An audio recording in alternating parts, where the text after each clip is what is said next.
मुझे खालिद साहब ये बताइएगा कि कुछ अभी आपने भी दबे अल्फाज में जिक्र किया, कुछ इत्तलात ऐसी हैं कि इमरान खान साहब जो हैं वो पैचअप करना चाह रहे हैं। ये पैचअप इस्टेब्लिशमेंट से करना चाह रहे हैं, आपसे करना चाह रहे हैं, कुछ इल्म है आपको, या हुकूमत के जरिए कुछ ऐसा करना चाह रहे हैं कि जी जो टकराव की एक सूरत हाल थी बस थोड़ा सा एक फेस सेविंग हमारी हो जाए? मेरी एक बात आदल जरा देखें कि पिछले 4-5 साल में जब हुक्मरानी उनके पास गई है या उससे पहले जो है जब he was being sponsored during 2012, 13, 14, 15, 16 जो है 17 जो है, उनका टारगेट जो है पॉजिटिव हो या नेगेटिव हो वो एस्टैब्लिशमेंट रहा है। उन्होंने हर लम्हे जो है उनको कजोल करने की कोशिश की, उनको अपनी साइड पे जो है ड्रॉ करने की कोशिश की। उन्होंने थ्रू आउट हुक्मरानी में जब वो वजीर आजम थे उन्होंने हर लम्हे जो है तारीफ की एस्टेब्लिशमेंट की क़यादत की तारीफ की कि फलां इस तरह का है, फलां इस तरह का है। ये तारीफ के जो है ना पुल बांध दिए उन्होंने, जो है कोई कसर नहीं छोड़ी। एक्सट्रावेगेंटली तारीफ की उन्होंने एस्टेब्लिशमेंट की जी। जब इक़्तिदार छिन गया फिर भी टारगेट जो है उन्होंने रखी। उनको पता है कि कहां वक्त जो है स्टॉप होता है इस मुल्क के अंदर। He knows it very well and he is playing his cards to that end, you know, उस तरीके से जो है ये सारा कुछ कर रहे हैं। बाकी जो सियासतदान जो है ना, मैं तो उनको सियासतदान नहीं मानता, वो तो एक अपॉर्चुनिस्ट है, एक एडवेंचरर है जो पाकिस्तान की सियासत में आ गया है। लेकिन सियासतदान जो है वो कभी दरवाजे बंद नहीं करते। मैं नवाज शरीफ की हमेशा मिसाल देता हूँ, उनके घर एक दफा नहीं, 2 दफा, 3-4 दफा खुद चल के गया। नवाज शरीफ ने वज़ीर आज़म बना 2013 में 4 जगह जो है मुखालिफ हुकूमत थी। सिंध में मुखालिफ हुकूमत थी, केपी में मुखालिफ हुकूमत थी, गिलगित बल्तिस्तान में मुखालिफ हुकूमत थी, AJK में मुखालिफ हुकूमत थी।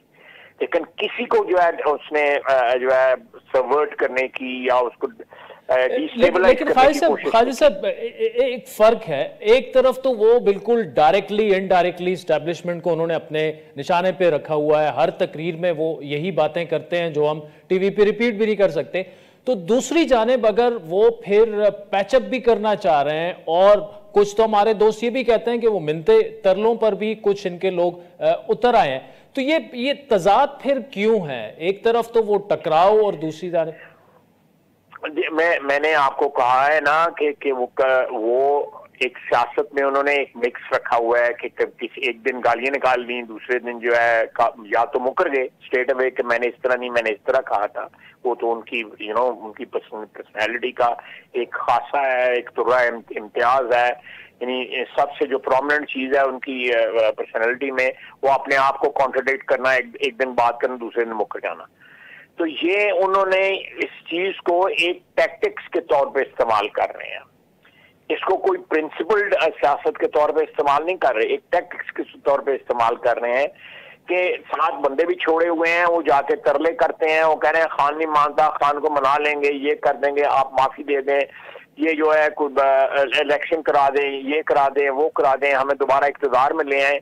तो उन्होंने तो बड़ा ओपनली इमरान खान ने कहा है कि जी जो है ये जब वोट ऑफ नो कॉन्फिडेंस हुआ है उसके बाद उन्होंने कहा है कि जी ये अगर न्यूट्रल जो है वो न्यूट्रल होते हैं तो वो क्या उन्होंने लफ्ज इस्तेमाल किया था कि जानवर होते हैं, न्यूट्रल नहीं हो सकते, they have to side with मी।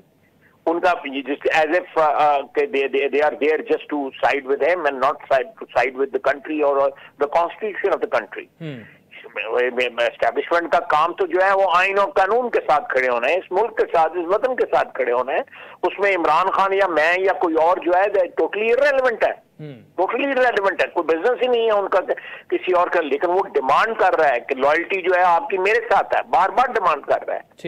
तो इस सारे बैकड्रॉप में मैं फिर एंड में कहूंगा कि फिलहाल एक मिनिमम एजेंडा है कि पाकिस्तान के करोड़ों अवाम जो है सैलाब से हिट हो चुके हुए हैं, वो भूखे हैं इस वक्त, उनके सर पे छत नहीं है, बदन पे कपड़ा नहीं है, लाशें जो है बेगोरो कपड़े पड़ी हुई हैं। तो इसमें कम से कम इस एजेंडे के ऊपर तो कम से कम हमें जो है पाकिस्तान की, आधे पाकिस्तान की हुकूमतें उनके पास हैं। हमारे पास तो वो कहते हैं 24-25 मील का हमारे पास हुक्मरानी है, तो उस हिसाब से तो हमारी जिम्मेदारी नहीं बनती, लेकिन हम तो जिम्मेदारी अपनी कबूल कर रहे हैं, एक्सेप्ट कर रहे हैं। शहबाज शरीफ जो है मुल्क के तूलो अर्ज में जा रहा है, सिंध के चीफ मिनिस्टर तूलो अर्ज में जा रहा है, सिंध में सख्त किस्म का सैलाब हुआ है, सारा सिंध तबाह हो गया है, हमारी फसलें तबाह हो गई हैं, हमारी फूड क्राइसिस होने वाली है, सबसे बड़ी फूड इन्फ्लेशन आने वाली है, बिकॉज हमारी फूड फसलें तबाह हो गई है, कड़ी फसलें, कॉटन जो है मिलियंस ऑफ बेल्स जो है हमारी कम होनी है इस दफा। हमें इस तरफ तवज्जो देनी चाहिए। लड़ लेंगे, फिर लड़ लेंगे, टाइम आउट कर लेते हैं, फिर लड़ लेंगे। लड़ाई का उनको ये ख्वाहिश है, बड़ा जबरदस्त आपने कहा, और इसके बाद आपके बाद पूरा प्रोग्राम हम इसी पे भी कर रहे हैं। लेकिन जाते हुए ख्वाहिश साहब ये बताएं कि इंटीरियर मिनिस्टर, वजीर दाखिला पाकिस्तान के राना सनाउल्लाह के खिलाफ पंजाब गवर्नमेंट ने केस कर दिया, और मोना सिलाई ने यह ट्वीट किया कि अनकरीब गिरफ्तारी भी उनकी हो जाएगी। ये तो फिर अगर इस तरह पंजाब और केपी की हुकूमतें वहां पे मुकदमात आप लोगों के खिलाफ, तो ये टकराव की तरह, ये तो घिराव कहीं नहीं हो जाएगा आपकी गवर्नमेंट का इस्लामाबाद। मैं ब्रीफ इस पे कमेंट देता हूं। देखें, चौधरी परवेज इलाही साहब को घर जाके हमने जो ऑफर की थी बड़े एहतराम के साथ और इज्जत के साथ, हम मुखलिस थे, उनको भी पता है कि हम उस ऑफर में मुखलिस थे। जो मेरे और उनके दरमियान गुफ्तगू हुई वो ऑन रिकॉर्ड है, मैं बहुत दफा उसको दोहरा चुका हूँ, पूरी नहीं दोहराई, लेकिन कम से कम 70-80% गुफ्तगू। इस बरखुरदार ने, मोना सिलाई ने उनको उस वक्त भी खराब किया, आज भी उनको खराब कर रहा है। पुराना सियासी खानदान है, उसकी इज्जत है, अपने शहर में, अपने जिले में, अपने सूबे में, अपने मुल्क में इज्जत है, उनको अपनी इज्जत संभालनी चाहिए। ये बुजुर्ग जब औलाद के आगे लग जाते हैं और अपनी बुजुर्गी जो है भूल बैठते हैं और इक़्तिदार के लिए जो है उल्टा सीधे जो है वो होना शुरू हो जाते हैं, तो फिर खराबी पैदा होती है, बंदा रुल जाता है। मेरी चौधरी साहब के आगे मिन्नत होगी कि अपने खानदान का इत्तेहाद भी कायम रखें और अपने बुजुर्गों की इज्जत का जो है ना, उसको इज्जत को हिफाजत करें, उसको पालें, उस इज्जत को।